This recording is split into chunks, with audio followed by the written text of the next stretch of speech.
Hello everyone, Assalamu alaikum. Welcome back to my YouTube channel. This is me Mimi Akhtar Maya and welcome to my new another vlog video.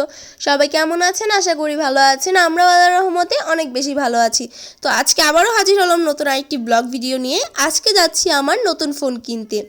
কারণ বেশ কয়েকদিন যাবত আমার পুরাতন ফোনটায় অনেক সমস্যা দেখা দিচ্ছিল, তাই ফোনটা কেনা জরুরি ছিল, কিন্তু সময় আর সুযোগ কোনোটাই হয়ে উঠছিল না। তো এই ভিডিওটি আমার এক সপ্তাহ আগে করা, আমার এডিট করা হয়নি বলে আপলোড দেওয়া হয়ে উঠছিল না। আর সেদিন বিকেলবেলা আমি আর আম্মু চলে গেলাম টাঙ্গাইল মার্কেটে ফোন কেনার উদ্দেশ্যে। তো টাঙ্গাইল মার্কেটে আসার পর মার্কেটের ভিতর যে দোকানগুলো ছিল সেগুলোতে ফোন দেখছিলাম যে কোনটার কোয়ালিটি কেমন আর কোনটা বেশি ভালো হয়। তো এখানে এই দোকানদার আঙ্কেলটা আমাকে বেশ কয়টা ফোন দেখিয়েছে, কিন্তু আমার কাছে কোনোটাই ভালো লাগছিল না।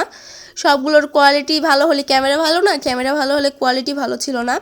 তো এরকম আমার সব দিকে পারফেক্ট একটা ফোন চাচ্ছিলাম, যে কম বাজেটের মধ্যে একটা পারফেক্ট ফোন নিব। তো আমি যেহেতু ভিডিও করি সেহেতু একটু ভালো ক্যামেরার ফোন নেওয়ার চেষ্টা করছিলাম, যে আমি যাতে ভালো ক্যামেরা পাই। তো এখানে যে আঙ্কেলটা ছিল সে বেশ কয়েকটা ফোন দেখালো, আমি সব দিকে দেখছিলাম। তো আমার ফোন পছন্দ হলো না, তাই চলে আসলাম এখানে ভিভোর একটা শোরুমে।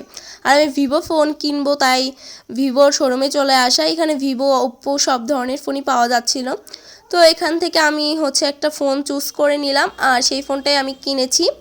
এখন আঙ্কেলটা আমাকে বলছিল যে এইভাবে আনবক্সিং করো। তো আমি ফোনটা আমার নিজ হাতে আনবক্সিং করেছি। আর আমি ভিভো যে ফোনটা কিনেছি এটার ক্যামেরা এবং কোয়ালিটি দুইটাই অনেক ভালো, কিন্তু ইউজ করলে বোঝা যাবে যে কেমন হয়। আমি এক সপ্তাহ যাবত ইউজ করছি, ফোনটা অনেক বেশি ভালো সার্ভিস দিচ্ছে।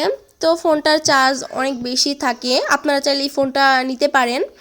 আপনাদের যাদের ফোনের চার্জ একটু বেশি টাইম ধরে থাকতে হবে এবং ফোনটা বেশি টিপলে হ্যাং করবে না, সেজন্য এই ফোনটা একদম পারফেক্ট। তো আমি সব দিকে ভেবে চিন্তে এই ফোনটা নিয়েছি।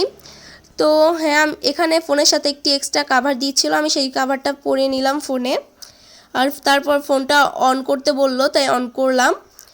আর এখানে আম্মু ফোনে যা পেমেন্ট করা ছিল আম্মু পেমেন্ট করে দিচ্ছিল। ফোন কেনা কমপ্লিট করে বাইরে এসে এখানে আমি কলিজা পিঠা যেটাকে বলে সেটা খাচ্ছিলাম। আর আপনারা যারা টাঙ্গাইলে আমার ব্লগ দেখেন তারা তো টাঙ্গাইলে ক্যাপসুল মার্কেট চিনবেনই।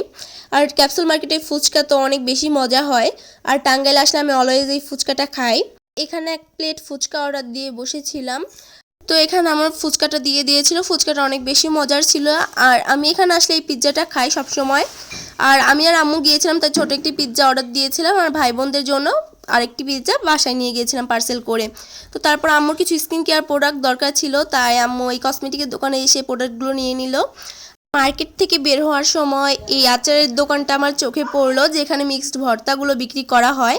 এখান থেকে আমি একটা মিক্সড ভর্তা নিয়ে নিলাম। আর আজকের ব্লগটি ছিল এই পর্যন্তই। আল্লাহ হাফেজ।